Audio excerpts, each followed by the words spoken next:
Alright, so I'm going to do the extra credit lesson here where I'm recreating this model based on this drawing right here. And then I'll show you some new things at the end of the lesson that you haven't quite seen yet. Alright, so in a brand new part, I'm going to go ahead and hit save right off the bat here. I'm going to name this the Nema 17 stepper motor reference, click save, and then I'm going to turn on my origin so I know what plane I'm working on. I'm going to do everything from one sketch, and I'm going to start right here on the YZ plane. Let me go ahead and hit sketch on that. Then I'm going to press the S key to bring up my shortcut, and I'm going to find my center rectangle square, then start from the origin and working out. The dimension I want here is going to be 42 millimeters. So that's 42, and then I'll hit enter. That's only going to give me one dimension, and then I'm going to use the equal constraint between that side and that side. So now I have a 42 millimeter square. I'm going to do the exact same thing again and start from the center rectangle right from the middle and drag this out like so. I want this to be 31 millimeters. And then I'll hit enter. Again, using the equal constraint, I'm going to make both of those the same. I'm going to drag the dimension out here over to the left so it's nice and easy to see. Using my select tool, I'm going to hold and left click and hold this down and select everything in the middle here and press the X key to convert all of that for construction. If I press it again, it'll actually go back to solid lines. So I want all of that to be for construction because I'm going to use that to locate 4 points. So pressing the S key, I'm going to bring up my shortcut, find the points, and I'm going to place that right here, here, there, and there. That is going to give me my hole pattern. Pressing the C key, I'm going to jump right into the circle command. I'm going to drag this out, and I want my hub to be the first thing I make. That's going to be 22 millimeters. Again, I'm going to drag that dimension off to the right. Pressing the C key again, I'm going to now make the shaft. This is going to be 5 millimeters. And now I'm going to zoom in, and I'm going to add the little bit of the cut right here. So I'm going to press the L key to get into my line tool, and I'm going to click right in here and drag to the right, making sure that I have the horizontal constraint showing up underneath my line. And then I'll click that down on the right side of the circle. So when I drag this line, or if I can grab it and drag it, there we go, it should move together. Oops, I didn't want that to happen, so I'm going to hit undo because it created a constraint to that line. Pressing the L key again, I'm going to start from the midpoint of that line I just created and go all the way down here to the bottom of the shaft circle. I'm going to make this new line I just created for construction. Pressing the D key, I'm going to dimension that line, and that dimension is going to be 4.5 millimeters. Double clicking the middle mouse, I'm going to bring this back out, drag my dimensions out here to the right, make sure everything is nice and clean, and then I'm going to hit finish sketch. Alright, hitting home to go back to that view, and now I'm going to press the E key to bring up the extrude tool, and I'm going to click on this square profile first, and then select everything on the inside as well.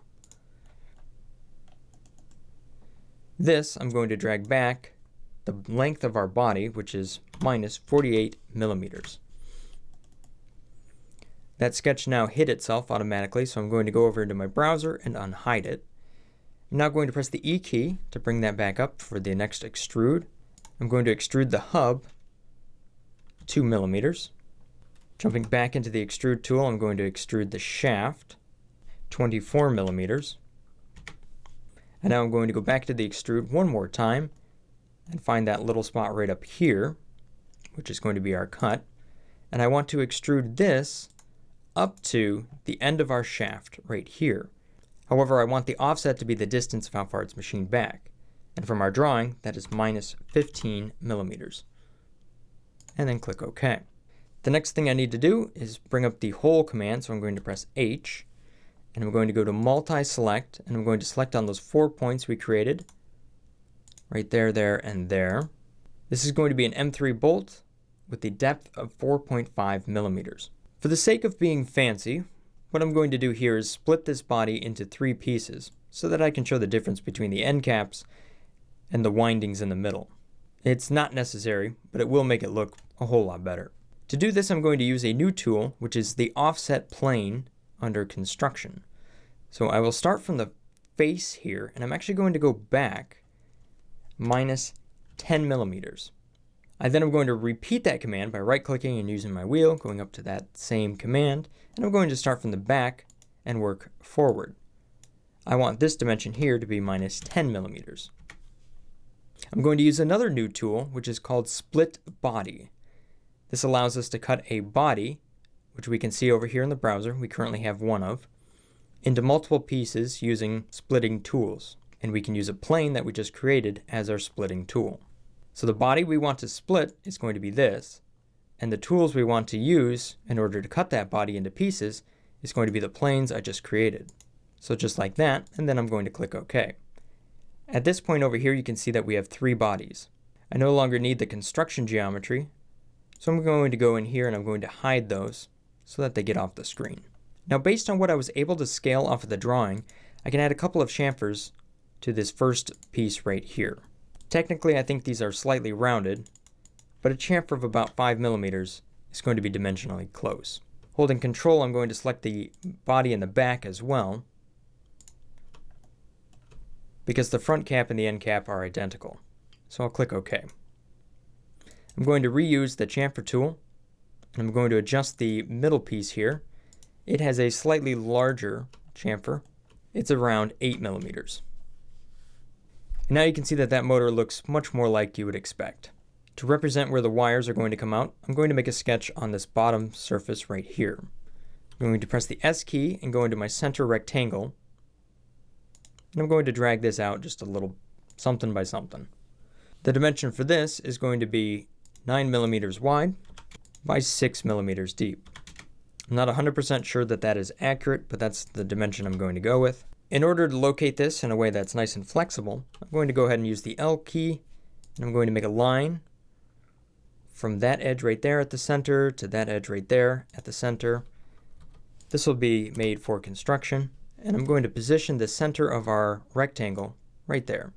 That way, if these end caps change when we get to smaller motors, at least this will scale with it.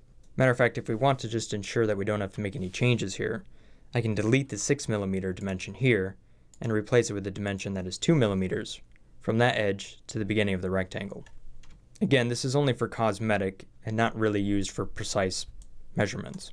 So clicking on that square, I can go ahead and hit the E key, and I'm going to extrude this up into the body minus 0.5 millimeters just to show that it exists. Alright, so now I want to adjust the visual style of our part. This is new. I'm going to right-click on the part here and go down to Appearance. And over here, you're going to have a nice library of different parts with different visual properties. The first thing I'm going to do is go down to Metal. And by default, steel is applied, so I'm actually just going to take that and drop it on there like so. And then I'm going to go under to Aluminum. And I'm going to find Aluminum Satin. And I can apply this to the end and that end as well. So there you go. Now the part's looking nice. The last step here is I'm going to hide this origin plane so that it doesn't show up on any assemblies above it. So I'm going to go ahead and click that, and that'll hide it. If I want to, I can also go down here and turn off Layout Grid, and there you have it. That's a fancy looking part.